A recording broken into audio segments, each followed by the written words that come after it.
நாராயணன் எழுதுறார், நீ பாட்டுன்னு கேட்ட நடிக்க வாய்ப்புன்னு சொல்லிடுவாங்க, சும்மா மூடிக்கிட்டியான்ட்டு. அது நியாயம்தான்ட்டு.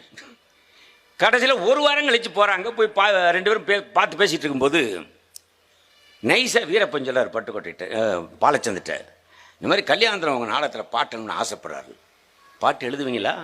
அவர் கேட்குறாரு, கொஞ்சம் கொஞ்சம் எழுதுவேன். சரி, ஒரு விவசாயியும் அவனுடைய மனைவியும் பாடும்போது ஒரு பாட்டு எழுதி காட்டுங்கன்றாப்புல.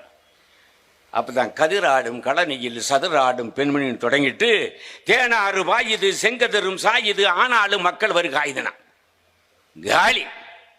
பாலச்சந்து மீண்டும் பிறந்த பாரதியடானா. தேனாறு வாயுது செங்கதரும் சாயுது ஆனாலும் மக்கள் எவனும் எழுதலையா? இன்னைக்கு ஒரு கவிதை எழுதிட்டா ஒரு பாட்டு எழுதிட்டா எழுதுவான். என் பேனா குடியுமே தவிர என் தலை குனியாது. என்ன மோல்டா? உன் பொண்டாட்டி குள்ளமாக இருந்தால் குனிய மாட்டேன். மேடை கிடைச்சதே பேச்சு பெறுது, அதையும் ஜனங்க கைதிட்டு உட்காந்துருங்க.